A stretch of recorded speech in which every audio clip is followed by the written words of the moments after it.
안녕하세요. 돈을 복사하는 남자 돈복남입니다. 이번 시간엔 여러분들이 스스로 돈을 왕창 복사할 수 있는 스킬을 알려드릴 겁니다. 디파이와 TVL에 관한 이야기니까요. 잘 들어주세요.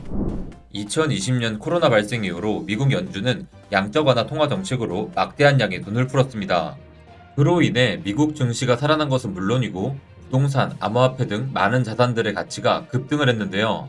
하지만 연준 의장 제롬 파월은 연임이 되자 매파적인 입장을 취하고 인플레이션에 대해 경고하기 시작했습니다.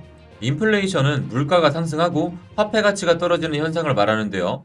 인플레이션이 무조건 나쁜 것은 아니고요. 현재 경제 시스템에서 지속적인 성장을 위해서는 어느 정도의 인플레이션은 불가피하기도 합니다. 그런 사실을 누구보다 잘 아는 미국 연준의 입장에서 인플레이션을 잡겠다고 나선 것은 현재 인플레이션 수준이 과도하다고 판단하기 때문이죠. 하지만 연준은 과연 인플레이션을 잡을 수 있을까요? 그리고 연준이 목표하는 수준으로 인플레이션을 잡는다고 해서 근본적인 문제가 해결은 되는 걸까요? 미국 달러의 가치는 역사 속에서 급격히 감소해왔습니다. 1695년도에 100달러는 현재 8200달러와 같은 가치를 지닙니다. 인플레이션 환경 속에서는 같은 돈으로 먹을 수 있는 햄버거의 크기가 이렇게 달라집니다. 시간에 따라 같은 20달러로 살 수 있는 물건이 이렇게나 줄어들고 있기 때문에 인플레이션은 실제로 사람들의 재산을 도적질하고 있다는 말도 유행처럼 번져나가고 있습니다. 물론 물가가 오르는 것과 비례해서 임금도 함께 증가한다면 큰 문제가 아닐 수 있습니다. 하지만 과연 그럴까요? 10년이 넘게 우상향하는 미국 증시에 비해 미국의 임금은 정체된 모습을 보이고 있습니다. 치솟는 집값과 비교했을 때도 경우는 마찬가지입니다. 문제의 심각성이 조금은 느껴지시나요? 하지만 이런 상황 속에서 해결책을 제시하는 돈의 전문가가 있습니다. 바로 미국 증권거래위원회 위원장인 게리 겐슬러인데요. 그가 자신의 트위터에 올린 교육 영상을 가져와 봤습니다. 어떤 말씀을 하는지 같이 한번 들어볼까요? Some of you might be starting off your freshman year of college, others might be entering your final year. I bet that most of you are thinking about money in one way or another. Should I join a meal plan or buy groceries? Should I make coffee at home or hit up the coffee shop? I want to take it beyond those topics about your expenses. What I want to talk about is savings. Start saving early and save often. I know it sounds a little odd, you're still in college, but just for a moment, if you were to save $5 a week and you earned maybe 8%, starting off while you're at college, you may have $130,000 plus saved by the time of retirement at 65, just from $5 a week. But if instead you waited until, let's say, you're 40 years old to start saving, to get to the same numbers, you'd need about $30 a week. So, start early, save often. And if I may, one other thing, maybe go to Office Hours. Also, if you wish, follow along with Office Hours with Gary, a series we have on the SEC site where I try to break down all sorts of topics related to the securities markets. Again, best of luck with the school year. And if you're looking for some investment information, make sure to visit investor.gov. 일주일에 5달러를 은행에 저축하면 연간 8%를 벌 수 있고 대학에 있는 동안 저축을 시작하면 65세에 은퇴할 때까지 13만 달러 이상을 모을 수 있다는 내용입니다. 참 희망적인 내용인데요. 여러분들 동의하시나요? 우선 게리 겐슬러가 말한 8% 이자부터 현실적이지 않습니다. 미국 시티은행 저축계좌의 연이자는 0.04%입니다. 현재 미국의 물가 상승률이 7%까지 올라온 상황에서 저축을 한다는 것은 가만히 앉아서 돈을 삭제하는 결과로 이어지기 딱 좋은 상황입니다. 이렇듯 현재의 금융 시스템에는 수많은 고질적 문제들이 있는데요. 그런 문제들을 해결하기 위해 등장한 것이 바로 비트코인이죠. 여러분들 혹시 제네시스 블록이라고 들어보셨나요? 첫 번째로 채굴된 비트코인 블록에 붙여진 이름이 바로 제네시스 블록인데요. 이 블록에는 비밀 메시지가 들어있습니다. 무슨 말이 들어가 있는지 궁금하시지 않나요? 제네시스 블록에는 런던 타임즈 2009년 1월 3일자의 기사의 헤드라인이 들어있습니다. 2008년 금융위기 이후 영국 정부가 경제를 부양하지 못하는 내용이 담긴 기사인데요. 사토시 나카모토는 금융기관이 실패하지 않는다는 개념에 대해 반론을 제기한 것입니다. 이 메시지는 금융기관이 결함을 보여줌으로써 비트코인이 만들어지게 된 이유를 말해준다는 점에서 큰 의미를 가진다고 볼 수 있습니다.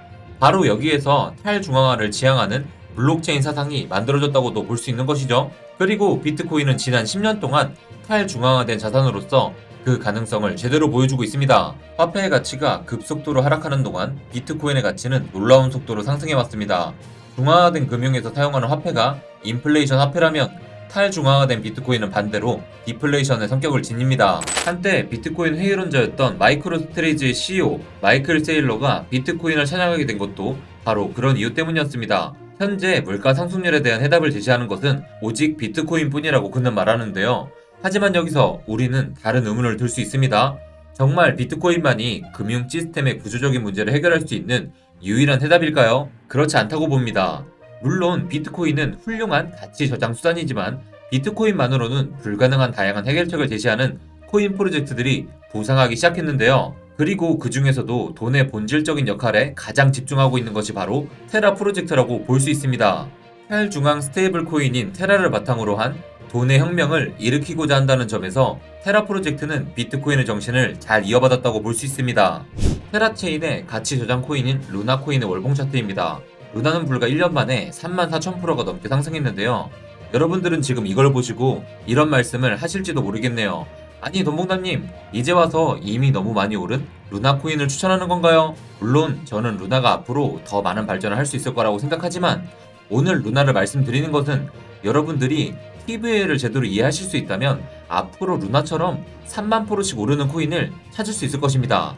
지금부터 집중해보시길 바랍니다. 제가 비밀코인 영상에서 루나를 말씀드린 것은 지난 9월 1일이었는데요. 여러분들이 제2의 루나를 찾을 수 있기 위해서는 급등하기 이전부터 루나가 보내던 신호가 뭔지를 아실 필요가 있습니다. 그때 영상에서 제가 강조해서 설명해드린 중요한 온체인 데이터가 있는데 뭔지 기억나시나요? 한번 그때 영상을 같이 보시죠. 그리고 이 데이터를 보시길 바랍니다. TVL이라고 불리는 예치금을 비교한 것인데요. 전체 블록체인 생태계에서 테라가 3위를 차지하고 있습니다. 폴리곤과 솔라나보다도 더 앞서 있네요. 놀랍지 않으신가요? 그런데 더 놀라운 것은 개별 프로토콜 평균 TVL을 비교하면 테라가 이더리움까지 제치고 압도적인 1위라는 것입니다. 좀 더 구체적인 데이터를 보여드리겠습니다. 테라 체인은 현재 단 7개의 프로토콜만 가지고도 7조 원 이상의 예치금을 확보하면서 TVL 3위 자리를 지키고 있습니다. 이더리움 생태계 위의 프로토콜이 208개인 것과 테라보다 뒤처지는 폴리곤의 프로토콜이 50개라는 것과 비교해서 생각해 보시길 바랍니다. 향후 더 많은 프로토콜이 테라 생태계 위에 돌아가면 어떻게 될까요? 현재 테라 체인 위에서 돌아가고 있는 7개의 프로토콜을 보여줍니다. 제가 아까 간단히 설명드렸던 앵커와 미러 그리고 파일런을 확인할 수 있습니다. 좀 더 세부적으로 각각 프로토콜이 다양한 영역에서 어떻게 활약하고 있는지도 살펴보도록 하겠습니다. 먼저 자산 카테고리 TVL 랭킹입니다. 테라의 미러가 1.7조 원 규모의 TVL을 확보한 상태로 3위에 위치해 있습니다. 다음은 대출 카테고리 TVL입니다. 테라의 앵커가 2.7조 원의 TVL을 확보한 상태로 3위에 위치해 있습니다. 다시 시청해보시니까 그때의 기억이 새록새록 나지 않나요?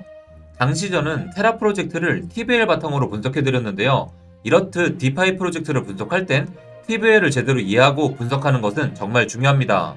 현재 테라 루나는요, TVL 기준으로 바이낸스 체인을 제친 이후로 모든 디파이 체인 중에서 이더리움 다음인 2위 자리를 계속해서 유지하고 있습니다. 비밀 코인으로 소개해드렸던 당시에 테라 생태계 위에서는 단 7개의 프로토콜이 돌아가고 있었죠.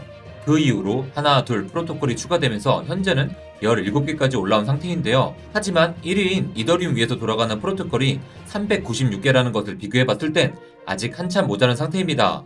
이더리움 생태계의 프로토콜은 테라에 비해서 23배나 많은데 TVL은 고작 8배밖에 안됩니다. 질적인 차이가 느껴지시나요? 쉽게 다시 말씀드리면요. 지금 테라는 돌아가는 프로토콜 개수는 적지만 양보다 질로 압도하고 있습니다. 그리고 더 추가된다면 충분히 앞설 수 있는 잠재성도 가지고 있고요. 여기서 우리가 한 가지 더 주목해야 할 부분은요.